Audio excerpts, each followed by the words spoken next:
اوس د مبارکو آیاتو و پوره ترجمه او تفسیر ته متوجه سي. بسم الله الرحمن الرحیم. قل اعوذ برب الفلق، يعني يا محمد صلى الله عليه وآله وسلم ووایا پناه غواړم او ځان ساتم په رب سره د سهار، هغه چې څیرونکی د تاریکې دی او په هغه سره تاریکه روشنايي کیږي. من شر ما خلق، د شر څخه د ټولو مخلوقاتو، که انس وي که جن، که حیوان وي که حشره، د شر څخه د هر مؤذي چې الله جل جلاله پیدا کړی دی. ومن شر غاسق اذا وقب، او د شر څخه د شپې چې تاریکه سي او تاریکه یې زیاته سي، ځکه د شپې په تاریکه کې اهل الشر که د انس څخه وي که د جنس څخه نشریږي. امام رازی وایي دا چې رسول الله صلی الله علیه و آله وسلم امر کړی سو چې د شپې د شر څخه پناه وغواړي.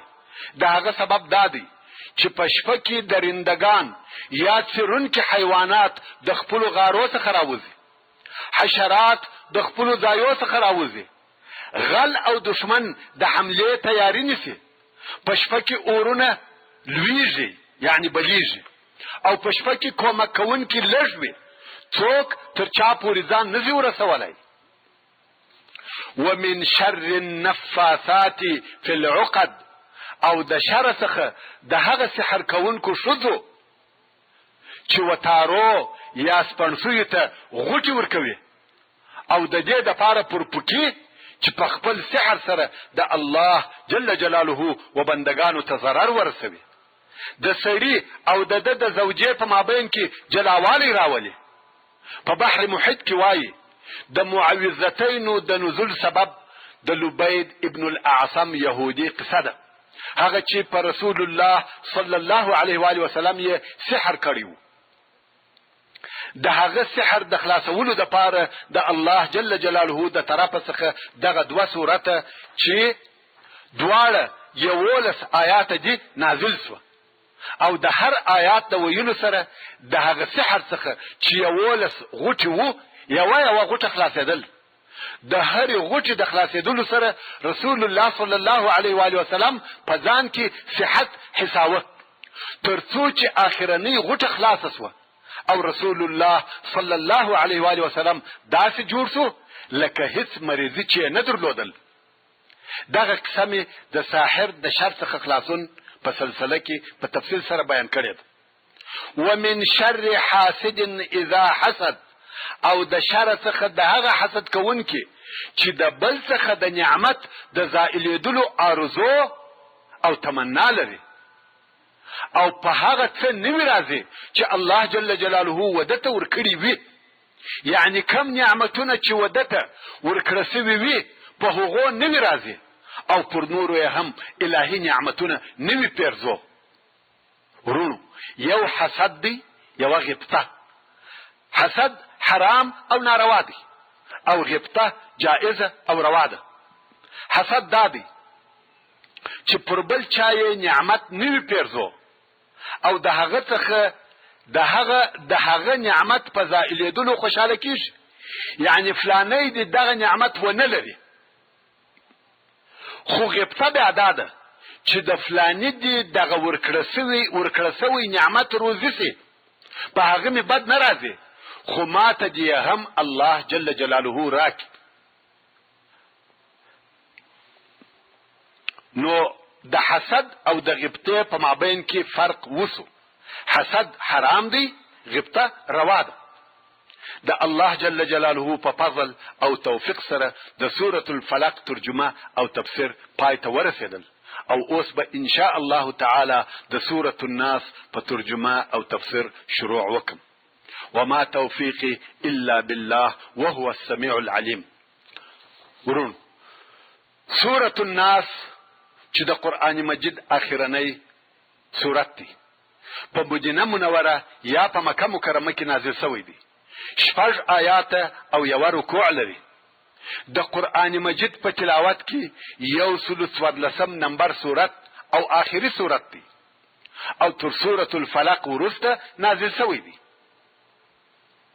چې هغه داسې دی: اعوذ بالله من الشیطان الرجیم. بسم الله الرحمن الرحيم.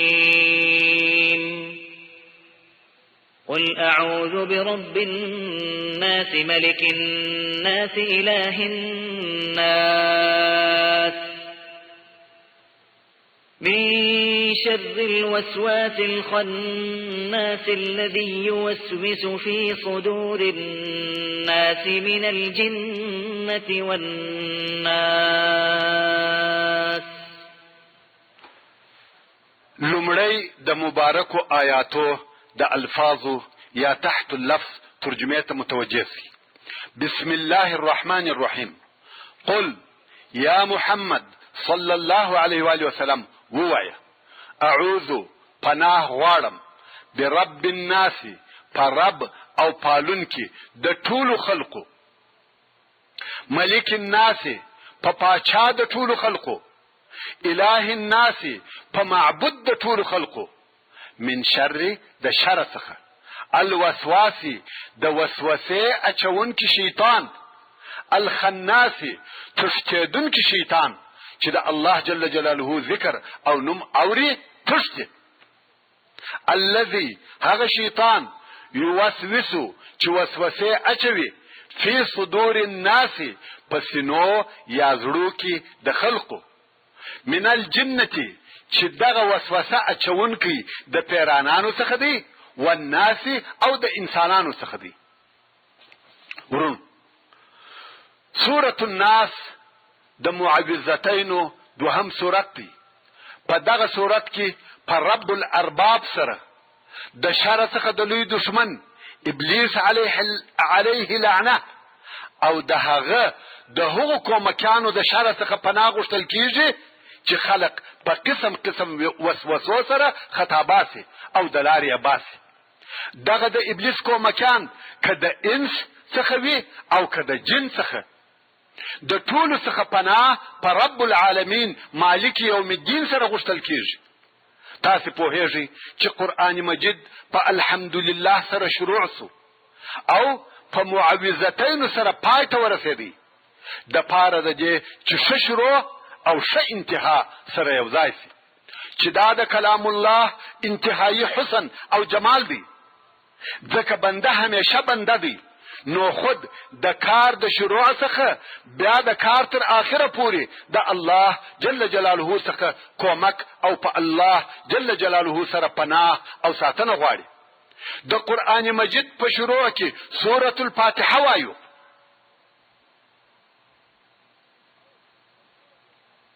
او په سورة الفاتحه کې وایو ایاک نستعین، خاص تا څخه کومک غواړو. او د قرآن مجید په آخر کې وایو اعوذ برب الناس، پر رب د ناس سره پناه غواړو. قرآن مجید په با سره شروع شوی دی او په سین سره پای ته رسیدلی دی، یعنی بس. معنا دا چې د ژوند د ټولو قوانینو د پاره مو قرآن کریم بس دی. زموږ مسلمانانو د پاره په دنیا او آخرت کې قرآن مجید بس او کافی دی. اوس د مبارکو آیاتو و پوره ترجمه او تفسیر ته متوجه سي. بسم الله الرحمن الرحیم.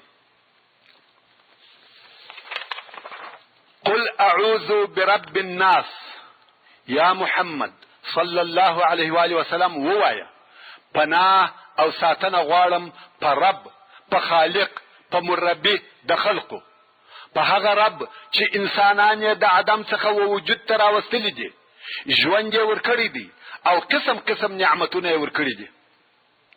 مفسرین وایي رب عز وجل خو د ټولو مخلوقاتو رب دی، مگر دلته چې د ټولو مخلوقاتو د جملې څخه یوازې ناس یا انسانان ذکر کړه سوه، دا د انسانانو د پاره تشریف او تکریم دی. ځکه الله جل جلاله د کون ټول موجودات انسان ته مسخره کړي دي، انسان ته عقل او علم ورکړي دي. په ملائکو یې سجده ورته وکړه، نو انسان مطلقا افضل المخلوقات او اشرف المخلوقات دی. خدا بیا بل خبره ده چې انسان خپل شرافت او کرامت ساتي کیا. ملک الناس، پناه غواړم په مالک او پاچا د ټولو خلقو، د ټولو انسانانو، که حاکم وي که محکوم. الله جل جلاله د ټولو انسانانو مالک دی. په ملک تام سره الله جل جلاله حکم پر کوي، اعمال یې اداره کوي. د انسانانو عزت او ذلت، فقر او غنا د جل جلاله په اختیار او اراده کې دي. اله الناس، پناه غواړم په معبود د انسانانو، هغه معبود چې بیل د جل جلاله څخه بل رب نه لري. امام قرطبي وایي دلته ملک الناس اله الناس وویل سوه ځکه په خلقو کې پاچاهان سته. الله جل جلاله فرمایل زه د هغو پاچاهانو پاچا یم، او په خلقو کې داسې انسانان سته چې بیل الله جل جلاله څخه د بل شي عبادت کوي. نو الله جل جلاله فرمایل زه د هغو اله او معبود یم، او زه هغه څوک یم چې په ما سره پناه غوښتل کیږي او ما ته رجوع کیږي، نه پاچاهانو او آمرانو ته. ابن کثیر رحمه الله وایي دغه درې صفته د رب عز وجل د اوصاف څخه دي: ربوبیت، ملک او پاچاهي او الوهیت. نو الله جل جلاله رب، ملک او اله د هر شي او هر چا دی. ټول موجودات د عز وجل مخلوق او ملک دي. نو پناه غوښتونکی په دې سره امر کړی سو چې ته به پناه په هغه چا سره غواړې چې دغه اوصاف ولري. هر هغه څوک چې په هغه سره پناه غوښتل کیږي هغه باید رب، ملک او اله وي. من شر الوسواس، پناه غواړم د شر څخه د هغه شیطان چې د انسانانو په زړه کې وسوسې او داسې بدې خبرې ور اچوي چې د سرکشۍ او ګناه کولو و طرف ته یې خطاباسي. الخناسی، هغه شیطان چې د رب عز وجل په ذکر کولو او یادولو سره تښتي او پټیږي، او بیا چې انسان د الله جل جلاله د یاد څخه غافل سو دی بیرته ورته راسي او وسوسې ور اچوي. الذي يوسوس في صدور الناس، هغه شیطان چې د خپل ډیر خباثت څخه د بشر په زړه کې قسم قسم وسوسې او فکرونه ور اچوي. امام قرطبي رحمه الله وایي د شیطان وسوسه دا ده چې انسانان و خپل اطاعت او فرمانبرداري ته په پټو داسې خبرو سره رابولي چې د خبرو مفهوم بیل اوریدلو د آواز د انسان وزړه ته ورسیږي. من الجنة والناس، یعنی دغه څوک چې د خلقو په زړو کې وسوسې ور اچوي، دغه وسوسه اچونکی که د جن د شیطانانو څخه وي که د انس د شیطانانو څخه وي. په آیات شریف کې د انس او جن د دواړو د شر څخه پناه غوښتل شوې ده، او په دې کې هیڅ شک نشته چې د انس شیطانان د جن تر شیطانانو ډیر خطرناک او مضر دي. ځکه د جن شیطان په اعوذ بالله سره تښتي او پټیږي، خو د انس شیطان فواحش ښکاره کوي او منکراتو ته وربولي او په هیڅ شي سره د خپل عزم نه ګرځول کیږي. الله جل جلاله مو دې په خپل ساتنه سره وساتي. فائده د حضرت عائشه رضی الله تعالی عنها څخه روایت دی، وایي کم وخت چې رسول الله صلی الله علیه و آله وسلم د خوب و بستر ته ولاړی، خپل لاسونه به یې د لپې پر قسم ونیول، قل هو الله احد او معوذتین به یې وویل، او په لاس کې به یې چوکړه، بیا به یې په هغه لاسو سره خپل مبارک جسم څونه چې لاس رسیدی مسح کاوه. د مسح کولو شروع یې د سر، مخ او د بدن د مخ د طرفه څخه کول، او دغه کار یې 3 واره کاوه. ورونو، موږ او تاسې هم باید د ځان د صحي سالم ساتلو دپاره دغه کار وکړو چې هم د انسانانو د شیاطینو څخه او هم د پیرانانو د شیاطینو څخه د الله جل جلاله په ساتنه سره وساتل سو. وصلى الله تعالى على خير خلقه محمد وآله وأصحابه وأهل بيته أجمعين. محترم ورونو، څرنګه چې زموږ بحث پای ته ورسېدی او په پته کې نور هم یو څه ځای خالی پاتې دی، خالی پرېښول یې ښه کار نه دی، نو ما دا بهتره ولیدل چې الحمدلله یا سورة الفاتحه هم د قرآن مجید د سورتو څخه ده او هم په لمانځه کې ویل کېږي. که څه هم د سورة الفاتحه ترجمه ما په یو بله سلسله کې کړې ده، خو دلته بیا هم تکراروم د پاره د دې چې د قرآن مجید د هغه سورتو چې موږ یې په لمانځه کې وایو ترجمه مزده او راته معلومه وي. نو اوس د الحمدلله یا سورة الفاتحه و ترجمه ته غوږ ونیسئ. بسم الله الرحمن الرحیم. بسم الله شروع کوم په نامه سره د الله، هغه الله چې الرحمن ډیر زیات مهربان دی، الرحیم رحم لرونکی دی. رحمان او رحیم دواړه د الله جل جلاله مبارک نومونه دي او دواړه د ډیرې مهربانۍ دپاره دي، مګر په رحمان کې تر رحیم مبالغه زیاته ده. یعنی تر هر څه د مخه د الله جل جلاله په نامه او یادولو شروع کوم. هغه الله چې رحمان ډیر زیات مهربان دی، رزق او صحت، ژوند او ډیر نعمتونه یې راکړي دي، پراخه رحمت، ډیر فضل او احسان لري، او هم رحیم دی. الذي وسعت رحمته كل شيء، په هر شي کې د ده جل جلاله رحمت شته. اوس نو پس له بسم الله الرحمن الرحیم څخه الحمدلله ویل کېږي. د الحمدلله ویل واجب دی، په خفیه المنځو کې یې قرار ویل واجب دی، او په جهریه المنځو کې یې د امام دپاره په جهر سره یعنی په لوړ آواز ویل واجب دی. او الحمدلله داسې ده: بسم الله الرحمن الرحیم، الحمد لله رب العالمين الرحمن الرحيم مالك يوم الدين إياك نعبد وإياك نستعين اهدنا الصراط المستقيم صراط الذين أنعمت عليهم غير المغضوب عليهم ولا الضالين آمين. ده الحمد لله ترجمه.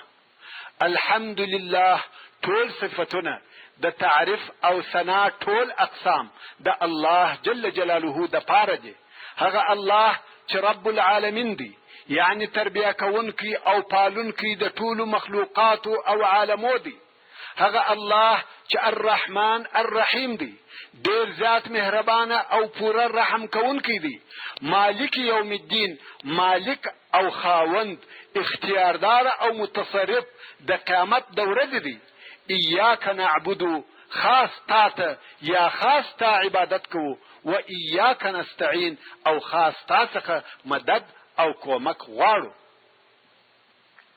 اهدنا وشه مشته، الصراط لار، المستقیم سمه، صراط الذین لار د هغو کسانو انعمت علیهم چې تا انعام کړی دی پر هغو باندې.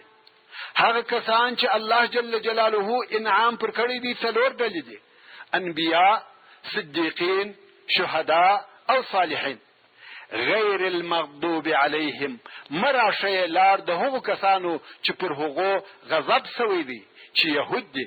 ولا الضالین، او مراشه لار د گمراهانو چې هغه نصارا دي. آمین. ای رب قبول کې دغه زما دعا یا زما وینا، خو د آمین لفظ د قرآن مجید څخه نه دی او ویل یې سنت دی. اوس نو که موږ وغواړو چې د الحمدلله ترجمه په نور زیات تفصیل سره وکړو، هغه د ځان دپاره خاصه فته غواړي، خو بیا هم د یو څه لږ تفصیل څخه چاره نشته. اولا سورة الفاتحه د قرآن مجید د ترتیب په لحاظ، نه د نزول په حساب، اول سورت دی. څرنګه چې د کلام الله شروع او افتتاح په د سره کیږي نو سورة الفاتحه ورته ویل کیږي. دغه سورت مکی دی او 9 آیات دي. الحمدلله ته فاتحه، ام الكتاب، 7 المثاني، شافیه، وافیه، کافیه، اساس او الحمدو ویل کیږي.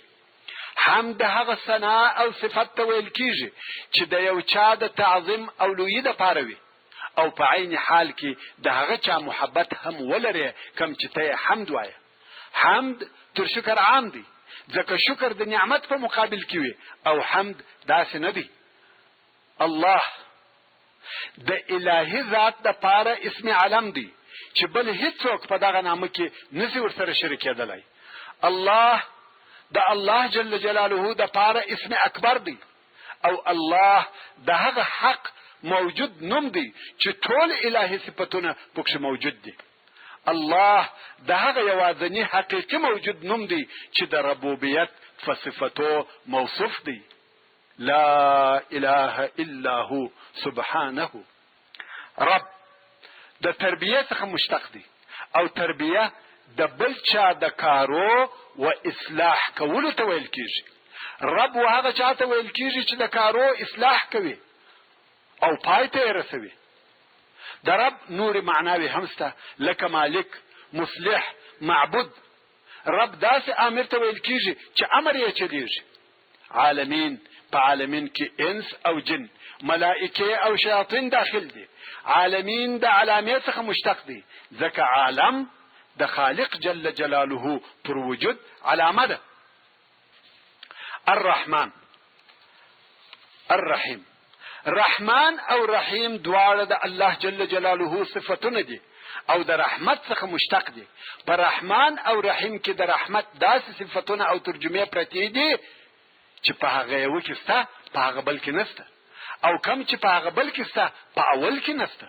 رحمان یعنی لوی او عظیم رحمت دی. رحمان د مبالغه صيغه ده.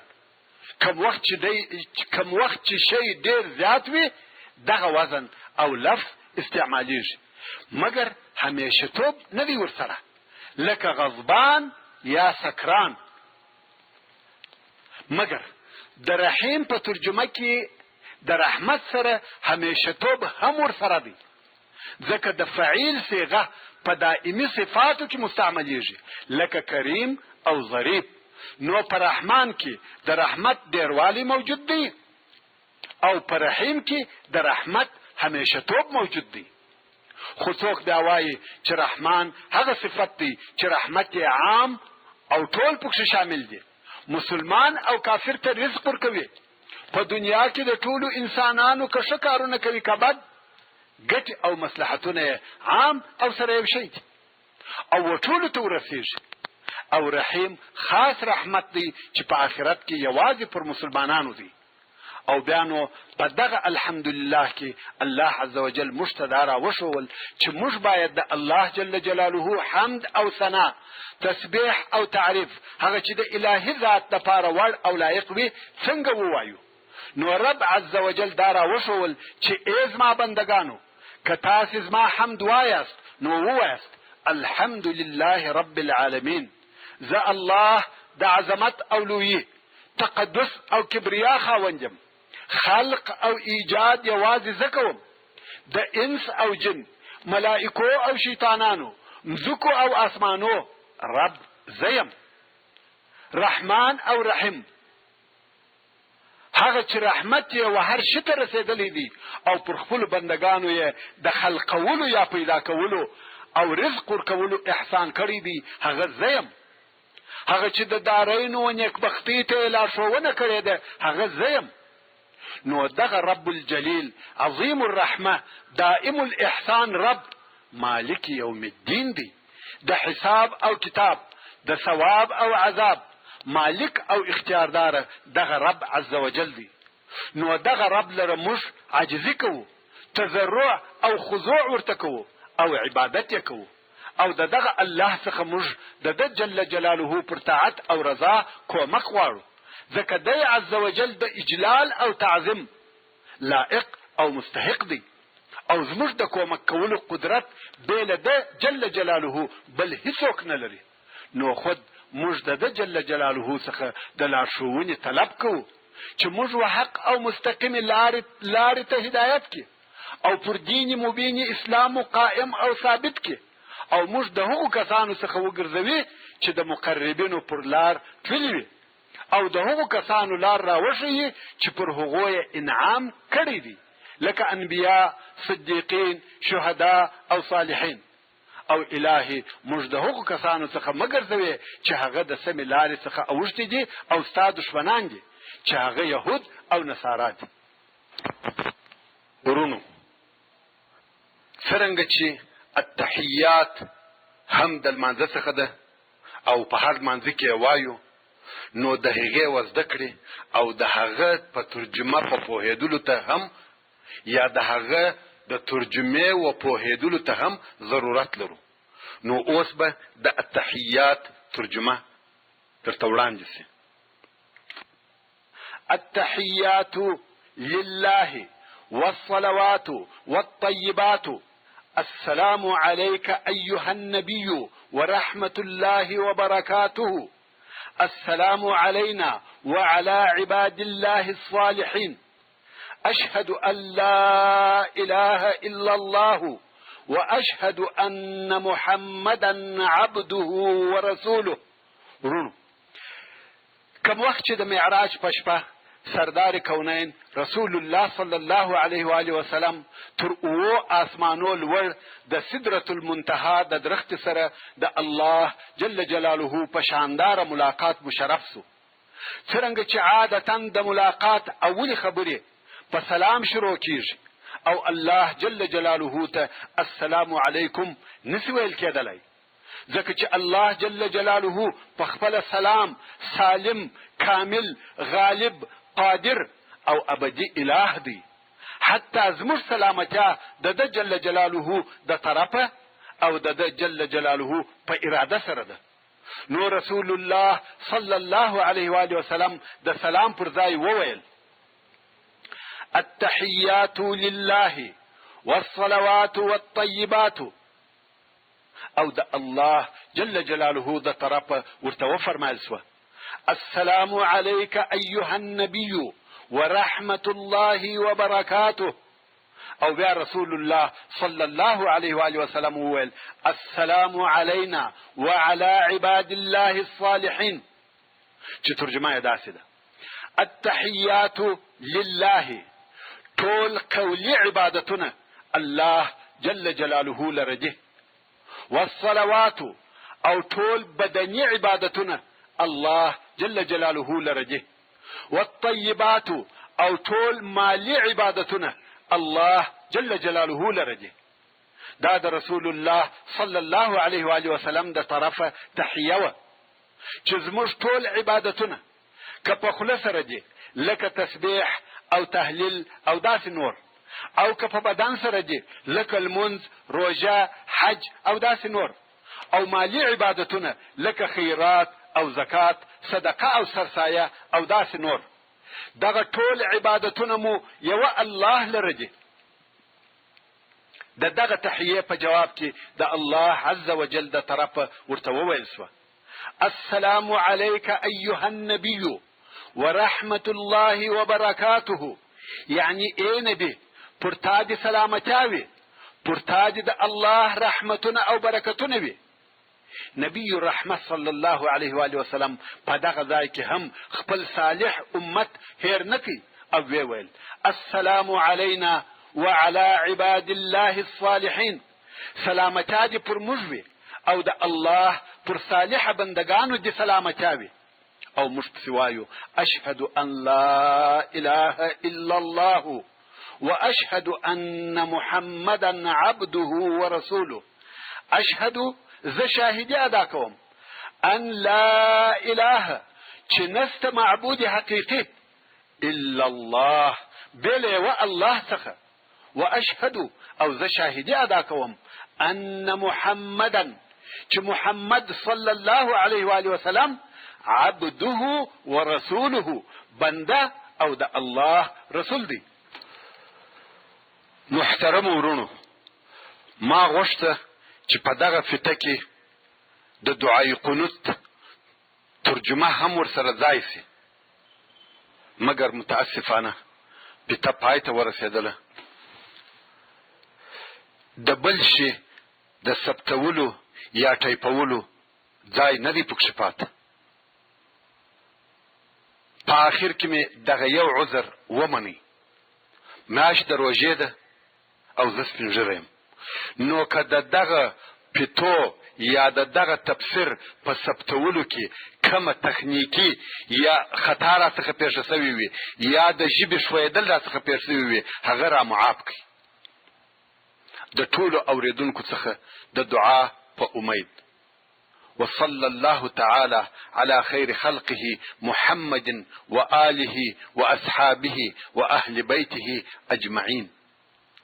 سبحان ربك رب العزة عما يصفون وسلام على المرسلين.